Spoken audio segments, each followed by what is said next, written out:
little animal. కోతికి computer నేర్పిస్తే. అల్లరి చింటూ కథ. ఒకానొక అడవిలో చింటూ అనే ఓ మహా అల్లరి కోతి ఉండేది. ఒకరోజు ఆ అడవి పక్కనే ఉన్న ఓ సైంటిస్ట్ ల్యాబ్లోకి దూరింది. అక్కడ రంగురంగుల లైట్లు వెలుగుతున్న కంప్యూటర్ని చూసి అవాక్కయ్యింది. ఆ సైంటిస్ట్ చింటూ తెలివిని చూసి ఆశ్చర్యపోయి దానికి కంప్యూటర్ నేర్పించడం మొదలుపెట్టాడు.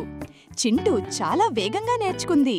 మౌస్ పట్టుకోవడం, కీబోర్డు టైప్ చేయడం, ఇంటర్నెట్లో వీడియోలు చూడటం అన్నీ నేర్చేసుకుంది. మొదట్లో అంతా బాగానే ఉంది.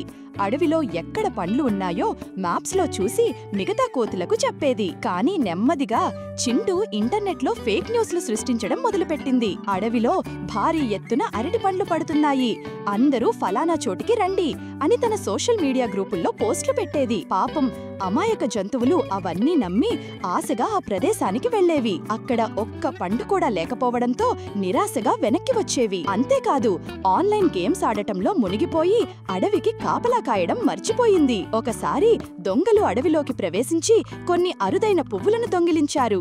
చింటూ మాత్రం ఓ బనానా గేమ్ ఆడుతూ బిజీగా ఉంది. ఒకరోజు చింటూ చేసిన ఒక పెద్ద అల్లరి వల్ల అడవిలో పెద్ద గందరగోళం జరిగింది. రేపు ఉదయం 10 గంటలకు సింహం గుహ దగ్గర ఉచితంగా తేనె పంపిణీ అని పోస్ట్ పెట్టింది. సింహం గుహ దగ్గరికి తేనె కోసం ఎలుగుబంట్లు, నక్కలు, ఇతర చిన్న జంతువులు పరుగు పరుగున వెళ్లాయి. సింహం నిద్రలేచి ఈ గుంపుని చూసి కోపంతో ఊగిపోయింది. పెద్ద గొడవ జరిగింది.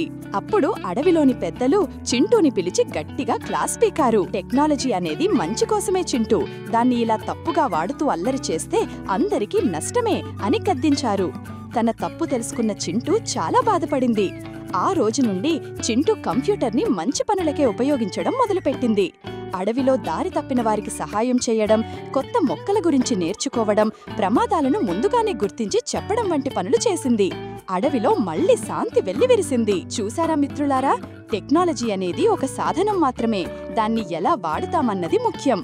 మనం మంచి కోసం వాడితే ప్రయోజనం, లేదంటే చింటూలాగే సమస్యలు సృష్టించుకుంటాం. ఈ కథ నుండి మీరు ఏమి నేర్చుకున్నారు?